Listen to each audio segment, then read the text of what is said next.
الحمدللہ رب العالمین والعاقبۃ للمتقین والصلاۃ والسلام علی رسولہ الکریم بسم اللہ الرحمن الرحیم۔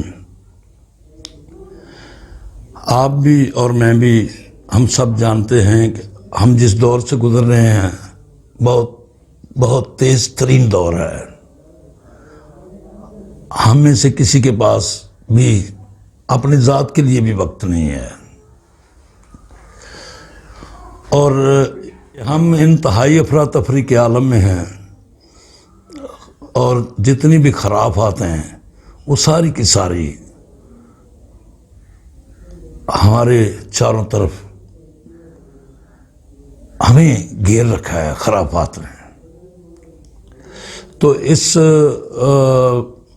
وقت ہمیں چاہیے کہ اپنے اللہ کریم، اپنے رب، اپنے خالق، مالک، وارث، محافظ کی بارگاہ میں پیش ہو کر اس سے التجا کریں، دعا کریں، امن کے لیے، سکون کے لیے، اپنے ملک کے لیے، اپنی قوم کے لیے، اپنے اداروں کے لیے، اپنے محافظوں کے لیے، اپنے گورنمنٹ کے لیے، اب پاک افواج کے لیے تو ہمیں دعا کرنی چاہیے۔ اب مسئلہ یہ ہے کہ دعا ہم کب کرتے ہیں؟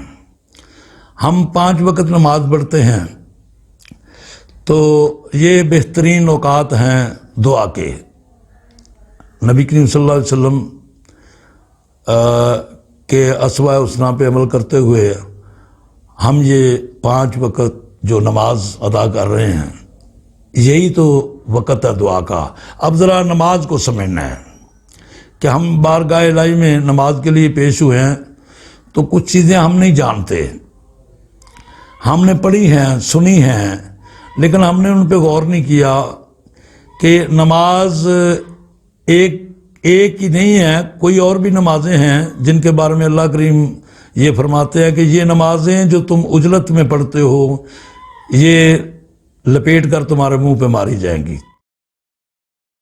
اس لیے ہمیں کامل نماز ہی پڑھنی ہے، ایسی نماز نہیں پڑھنی جس سے اللہ کریم ناراض ہوں، ناراضگی کا اظہار کریں یا قبول نہ فرمائیں۔ ہم حضور علیہ الصلوۃ والسلام بہت بڑی ہستی ہیں جن کے ہم امت ہیں، ہمیں طریقہ کار کا پتہ ہونا چاہیے۔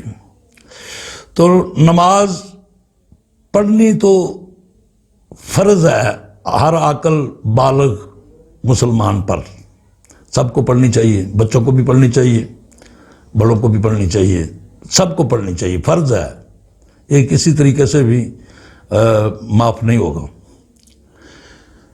تو صرف یہ دیکھنا ہے کہ ہم ایسی نماز نہ پڑھ لیں جو ہمارے منہ پہ یان پڑے، ہمارے منہ پہ ماری جائے، یہ لمحہ فکریہ ہے ہمارے لیے۔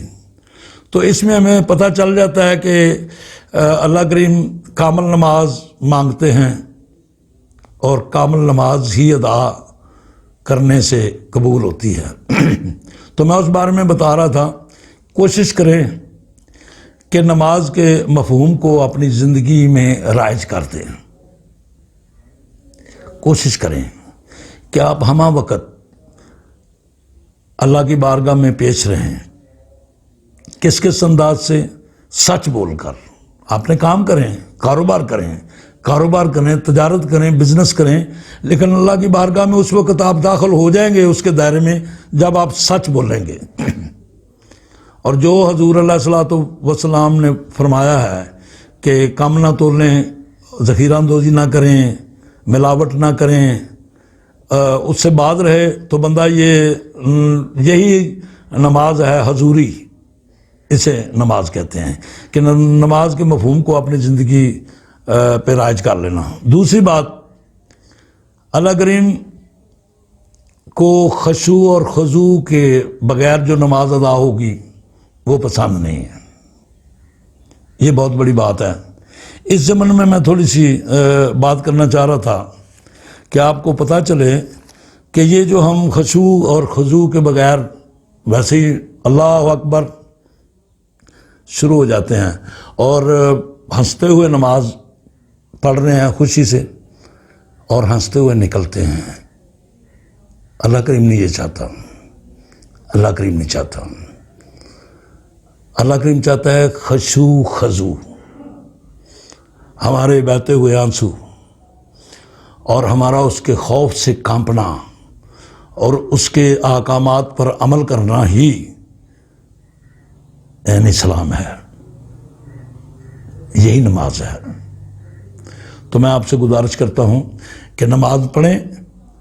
یہ ضروری ہے بخشش کے لیے، رحمت کے لیے، برکت کے لیے، تندرستی کے لیے، صحت کے لیے، دین و دنیا میں کامیابی کے لیے نماز آزاد ضروری ہے، فرض ہے. لیکن ایسی نہ پڑھیں جو میں نے کہا ہے. سوچ سمجھ کے پڑھیں. جھوٹ بولنا ترک کر دیں. نماز منع کرتی ہے. ذخیرہ اندوزی، کم تولنا، خرابی پیدا کرنا، غلط سوچنا، بد فعلی، بد کرداری، بد نظمی، بد زبانی، بد کلامی، ایسی تمام خرافات جو اللہ اور اس کے محبوب کو پسند نہیں ہیں، ان سے باز رہنا ہی نماز کا مفہوم ہے. نماز ضرور پڑھیں، ضرور پڑھنی چاہیے. اور دعا کرتا ہوں کہ ہمیں بھی اللہ کریم سچے نمازی بنا دے، آپ کو بھی سچے نمازی بنا دے. وصلی اللہ تعالیٰ علی رسول خیر خلقہ محمد وآلہ وصحبہ وذریاتہ اجمعین برحمتک یا ارحم الراحمین.